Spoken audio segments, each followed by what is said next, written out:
Now, see, I don't know who told Dymond she was in charge of the girls, but honey, you need to go sit down, okay? See, that's your problem. The reason why did nobody want to stand up and say anything is because you was meddling, okay? And because you was meddling, did nobody else want to meddle. They was like, Dymond gonna go ahead and meddle, and we'll let her do what she good at.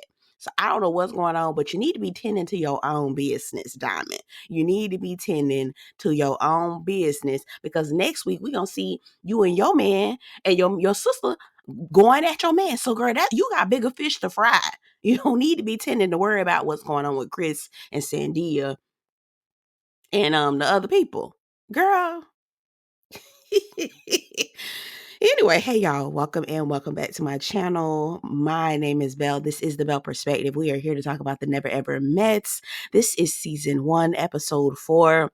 Disconnections. Okay, if you're new to my channel, I talk about reality TV and all sorts of things, so subscribe if you're interested. Don't forget to like this video before you leave, and get down in the comments and let me know what you think about the episode. Y'all gonna have to bear with me. I got up really early, like earlier than early this morning, because we're going out of town. Anyway, sorry, we're going out of town because I thought about what was the Sexy Red song. Anyway, we're going out of town.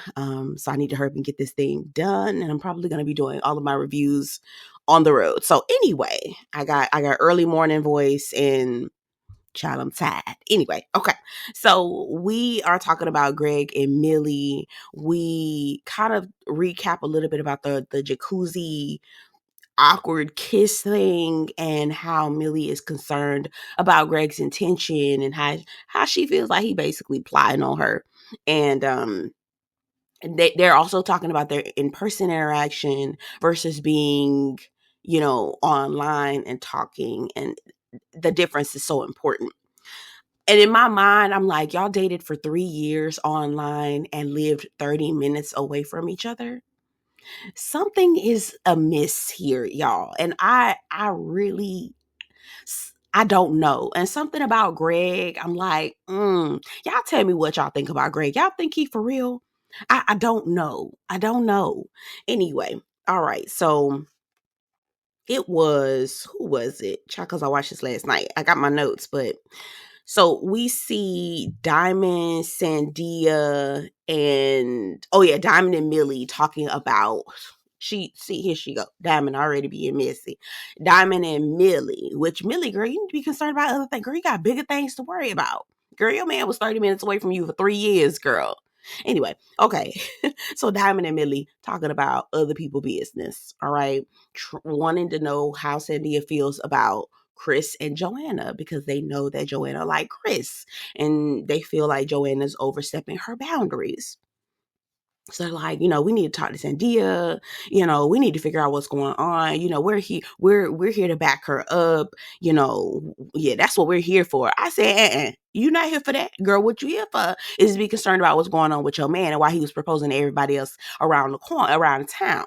Okay, but okay. Listen, I notice a lot of people, when they don't want to handle their own business, they start handling other people's business. Okay. Anyway, and I feel like that's the case around here, because girl, ain't no reason why you that pressed about Chris and Jody. All right. If Sandia ain't had no conversation with Chris, then it's really not that important, nor is it any of our business. None of your business. Well, it's mine because I'm talking about y'all because I watch this on TV. But girl, you in the moment. Girl, it ain't none of your business. Okay.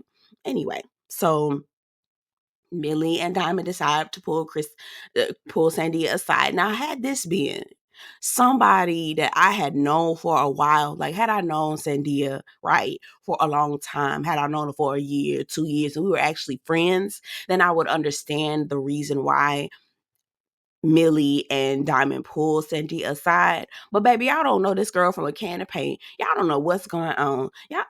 Anyway, all right. So they pulled Sandia aside. Sandia agrees with them, because now y'all know we was like, well, do Sandia see what's going on?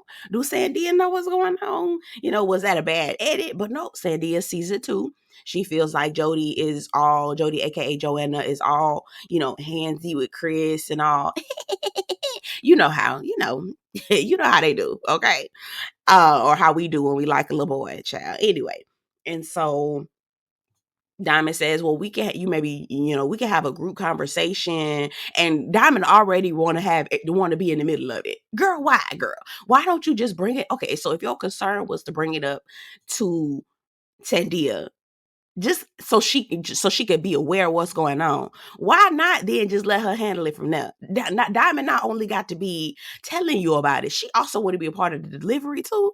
Girl, if you don't go sit down and go worry and tend to your own business, tend to your own business. Anyway, okay, so Sandia was like, I did see it. And they were kind of hyping the girl up a little bit. When I say hyping her up, now y'all know Sandia real dry. She real Little House on the Prairie girl. Just very much, okay, yeah. I say, girl, and I see that's why Chris picked her. We're going to get into that in just a second because he made me mad. I'm pissed off at him. I don't like him at all. Pissed. And shout out to one of my subscribers who called him Master Splinter. I'm gonna have to look up who put it down, who said it. I'll pin your comment when you come watch my video and comment. But you're right. Chris is not ugly, but he not cute either. Anyway, we'll keep going. Anyway, Dymond said something about, if I'll be there with you because I know Joanna like to pop off, and if she pop off, I'm gonna have to pop off. Well, I say, girl, what are we doing, girl? Girl, what we doing? Girl, what we doing? Anyway. All right. So Sandia says she's going to talk to Chris first. She wants to talk to him and take it from there. All right. That's a level-headed thing to do. Sandia approaches Chris.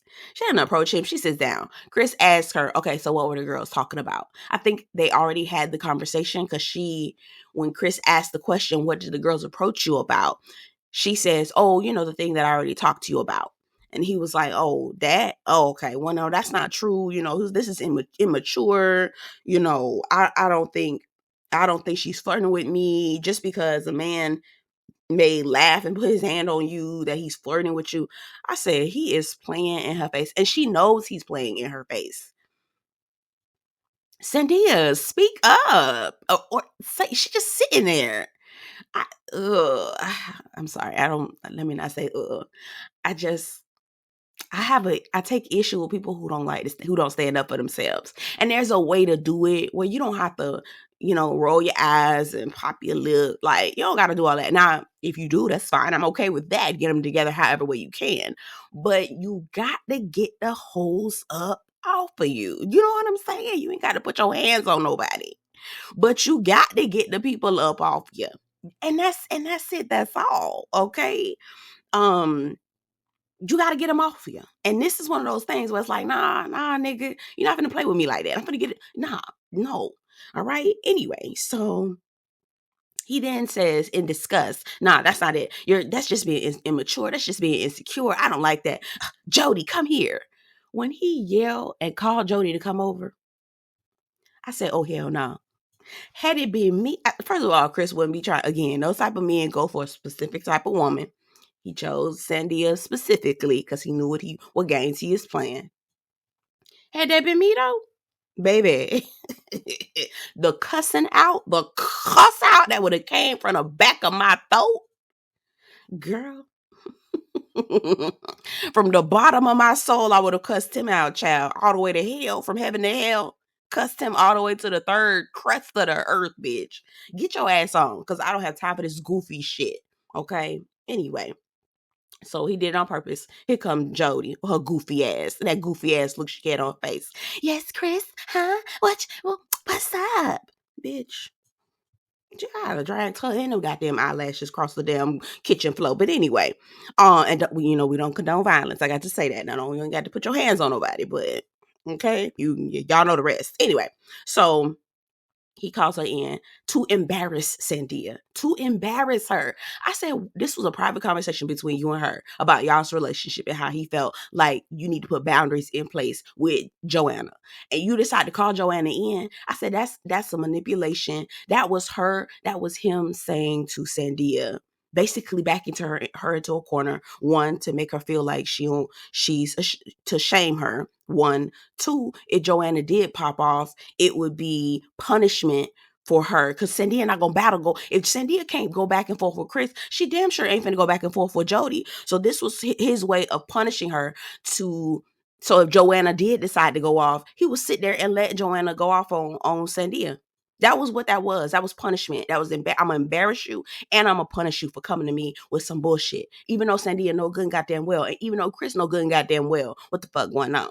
Child, I say this see, you see what I'm saying? He wanted it's called pickup artist. That's what it is. I couldn't remember what the name is, but it's called pickup artist, and they have this whole underground type of ideology, and lots of men who used to be the niggas wasn't nobody fucking with back in the day, who think that, women are the scum of the earth, who they don't like women, they don't trust them, they don't want to fool with them, they just want your body. Girl, it's a whole thing. Y'all need to look up pickup artists. So they treat you like shit. They compliment you just enough to let you know that they like you, but then start like tearing away at you, talking to you like you stupid, insulting you, making sure you know your place. Girl, that's exactly what the fuck he just did. I said, girl, girl, you dealing with a prime time nigga. Girl, anyway, we're gonna move on. Anyway, so we see nephew Aaron coming down. He also agreeing with the foolishness. Child, nephew Aaron, you got other things. The theme of this was everybody worried about everybody else's business. When y'all got bigger fish to fry, y'all need to tend to y'all own business. Nephew Aaron, you need to be trying to figure out what's going on with you and Joanna. 1, 2. You know what? Let me be quiet. But nephew Aaron, your biggest concern, you need to be figuring out what's going on with you and Joanna, and why y'all acting like y'all don't like each other. Like, because Joanna really seriously do not care for you. She do not like you. All right. Anyway, so baby, it's nothing there. All right. Anyway, so Taronda comes in. Taronda remind me of somebody I know. Oh my gosh. Anyway, she looks good. She had a red lip on. Quiet as it's kept. When I saw her red lip, girl, I went on Amazon and started looking at the NYX. The NYX matte lip. I had to get me a couple. Anyway, shout out to the makeup girlies down there. Y'all drop your favorite foundation and makeup combinations, etc. down in the comments. Anyway, so Taronda does a check-in with Millie and Greg, and they are talking about the progression and how they're moving forward, etc. So Taronda's doing the check-ins. Notice that Dymond, this is what Taronda should have been doing and not Dymond nosy ass. Okay. So anyway, they're doing check-ins and they're wondering how things are going just because of the flower fight from the night before, Brandon and Sienna. Child, crazy. Anyway, so as Taronda and Millie are talking to Taronda, Chris is talking to the guys, and Uncle Aaron is basically like, look, listen, we see it. I thought I saw Joanna was flirting. Okay. I've seen people who agree with you, who do, that look, the body language. And Uncle Aaron was like, I've done that to women before, where I was like, yeah, girl, you awesome, girl, you amazing, girl, yeah. And knowing good and well I wanted to fuck him. Like it was like Uncle Aaron was like, I know the game. Like I've done that before. Okay. And so yeah, like we know what it is. Chris, don't play with us. And Chris go sit up here and play at all of the men faces. Oh, yeah, no, it wasn't like that. And here go nephew Aaron. Yeah, I believe that men and females can be friends. I hate that fucking word. They can be friends. I have lots of female friends. I bet you do. Anyway, okay. Anyway. So Chris was like, nah, I think the girls just look at Jody as public enemy number 1 because she agreed with me in the house that first night. So they show a flashback of the first night at the house. Now, Chris said some old pickup artist bullshit. When I tell you, he said that he doesn't trust women and he don't trust them, until months into the relationship. He has to like vet you, see you for your worst, all the things, right? Which makes sense. But then somebody asked, okay, so when are you trying to have sex with a woman? He was like, what you mean? The first night? I'm trying to smash the first night. Are you serious? And he said it with like pride, like it was fun and funny and everybody was laughing.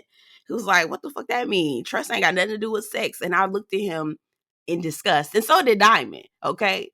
So did Dymond. But and then here go Jody. Yeah, we need to start being like these men. We need to start just having sex on the first night. Just being real pick me and stupid. When I tell you Joanna is a goofy, that bitch goofy as fuck. She look goofy. She say goofy shit. She just look goofy to me. She's so goofy. I don't like it. I don't mean to talk about her. She a pretty girl, but she goofy. She really is. She say goofy shit and she do goofy shit. I be like, girl, you can go on with that goofy shit, girl. Bye. Anyway. So she, yelling, yeah, we need to do it like men do. I'm like, girl. So you just sat up here and agreed with a man who said he just gave his body away. That he don't care about, he don't have no boundaries or no type of, okay, girl. And I'm not talking about I'm not saying women shouldn't be able to have sex whenever and however they want to. You absolutely can and should, right?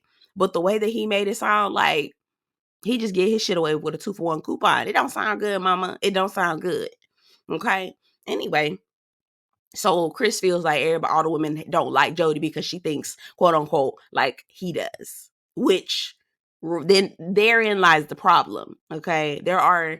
Anyway, I'm not trying to make this video too long. Anyway, so that's what he was saying. He was like, they think Jody is the op because she agrees with me. Child, whatever. Anyway, Taronda checks in with Brandon and Sierra. Sienna, my bad. They say it's a communication issue. That's what they say that their issue is. To me, Brandon is not going anywhere because why did he not pack his bags? They playing this show, y'all playing in our face. I know you're playing in my face because after last episode, why in the hell did Brandon not pack his bags? Girl, y'all playing. Anyway, so they say it's a communication issue. And basically when Brandon talks, Sienna is not listening and she won't let him finish his thought and she immediately comes off. Now, the funny thing about these check-ins is you can see with all the problematic couples, you can see who Taronda is like, like kind of got the ick with. So you could tell Taronda got her whole face turned up with Sienna, okay?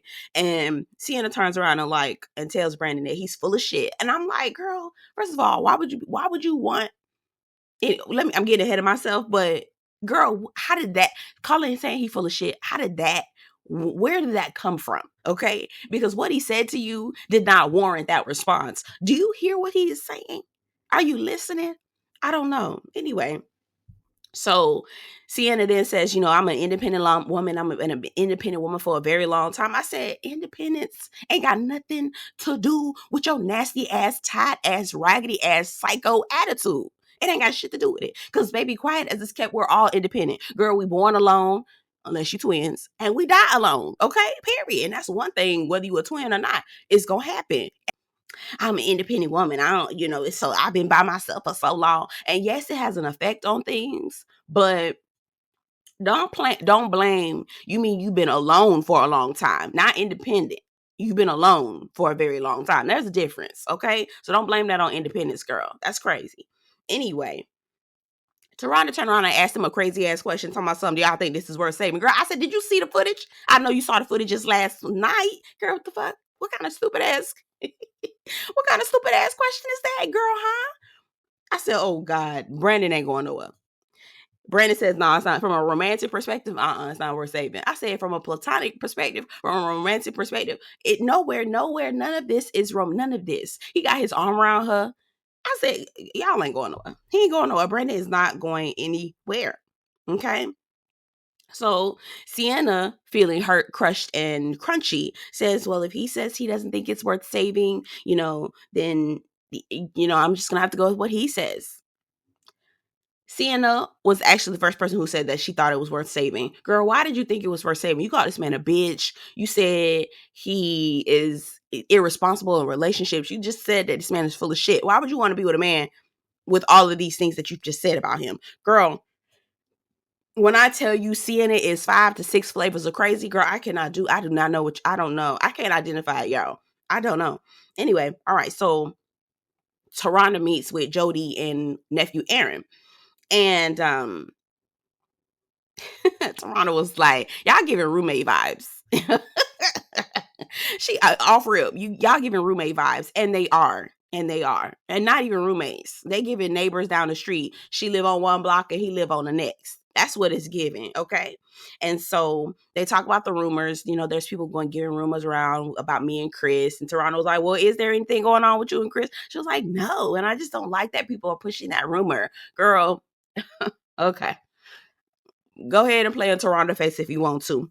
Anyway, now I'm starting to see this is just for TV because this stuff is crazy. Anyway, so Jody again plays in our face and lies and tells us that, you know, this is a slow budding process with her and nephew Aaron. There is a connection. She don't want nobody to rush it. Ain't nothing going on with Chris. Girl, okay, girl. Anyway, so Millie's sister gets there. Now, was it me or was there a yellow light? Like, I don't know what was going on with Millie's sister. I think her name was Sophia or something like that. It was like the bottom half of her face was very much yellow. And I don't know if it was the makeup that she had, it was a mismatch, or if it was a good match and the it was too much yellow in the lighting. I don't know. Did y'all see that? Anyway, it was kind of getting on my nerves a little bit. So Millie's sister comes to visit, and they have a conversation. They're talking about how Millie is just, you know, dealing with all of the things that she has to deal with, abandonment issues, the trauma she's dealt with, those kinds of things. And Millie blurts out that she had been AR'd, okay? And I'm not gonna lie, it was kind of jarring to hear her say that, the way she blurted it out. Ooh, it kind of hit me in the gut a little bit. Although I'm not surprised. I don't want to say you can kind of tell because I want to be very sensitive about that. But the way that she is handling Greg, I can feel that there have been some mishandling of her in the past. So I get that. Millie's sister's there, big sister, love her. She's so sweet, very kind. You can tell, cares about her sister and wants to get to the bottom of it. So she wants to talk to Greg one-on-one. You have really good conversation to me. And I feel like sister asked some good questions. We see that Greg's mom also gets there. Greg's mom is so cute. She cute and little. That's cute.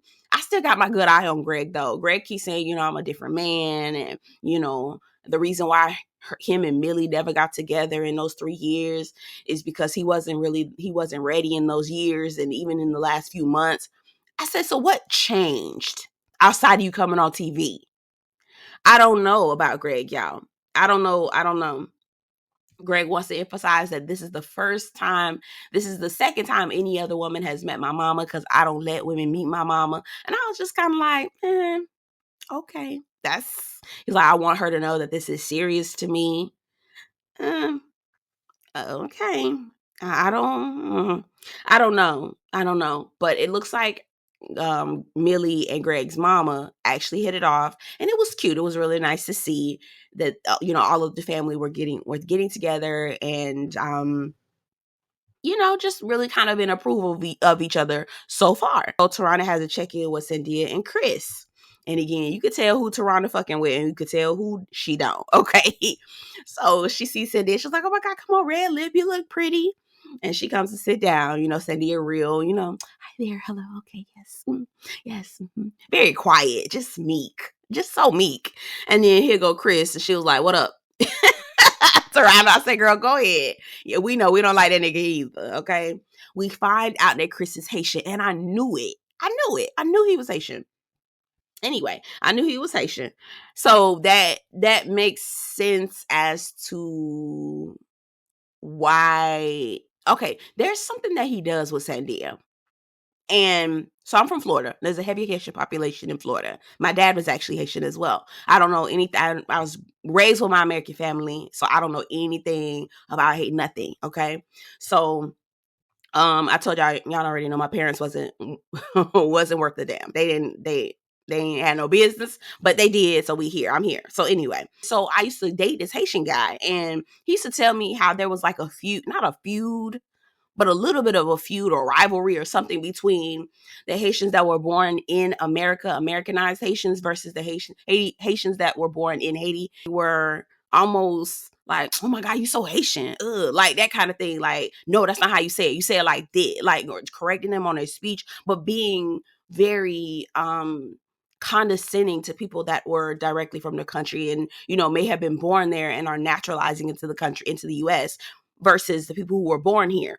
Anyway, so the way that Chris talks to Sandia, that's how it sounds to me. It sounds like, I don't know, it's just very condescending and very like Sandia said, Chris, you talk to me like I'm inferior. Okay. Anyway, so Sandia tells Taronda about the rumors and the whole thing with Jody and how Jody is all handsy and touchy feely. And Chris says, he just sitting there all like chill, like he the man. Chris reminds me of the nigga what nobody fucking with in school, right? Niggas knees was ashy, elbows was ashy, teeth was a mess. He was probably just as skinny as a beanpole, okay? Well, nobody fucking with him, okay? Well, nobody giving him the time of day.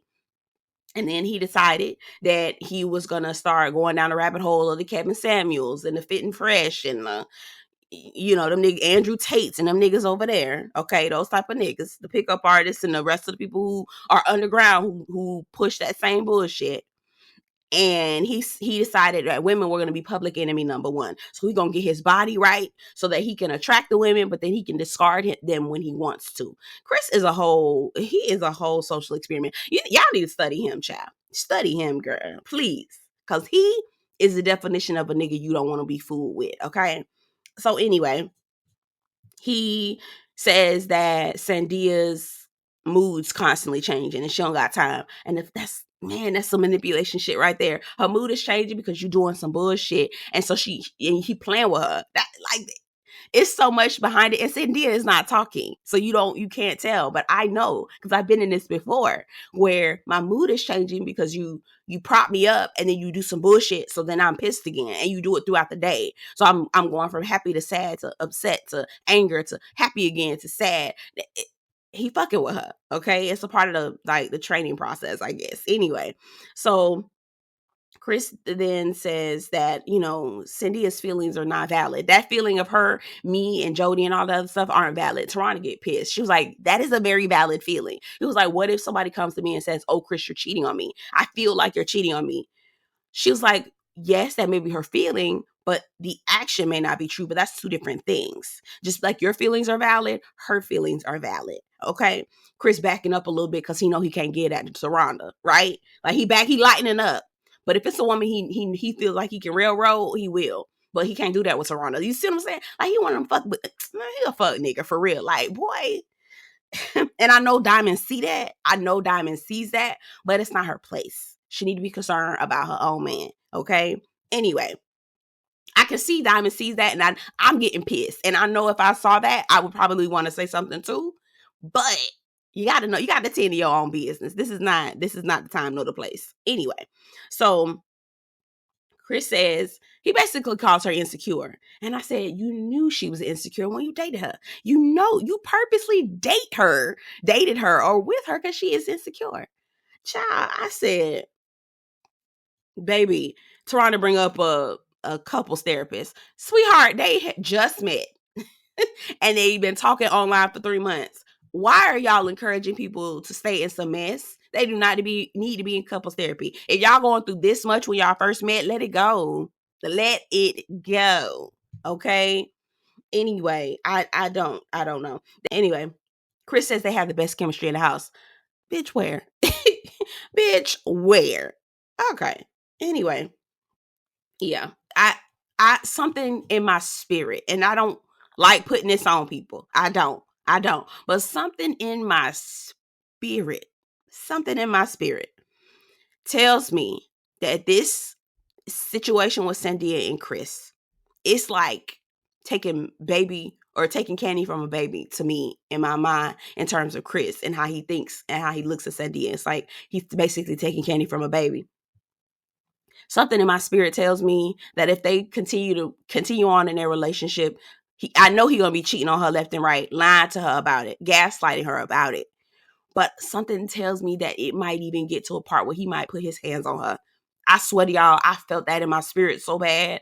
I was like, Sandia, girl, you better be careful with this one. I don't know. I could see Chris getting so mad that he will put his hands on somebody. Like, I could see that. I felt that. Y'all get down in the comments, tell me what y'all think. Because I really was looking at Sandia like, girl, you need to end this. You need to jet this. You need to pack your bags. You need to go.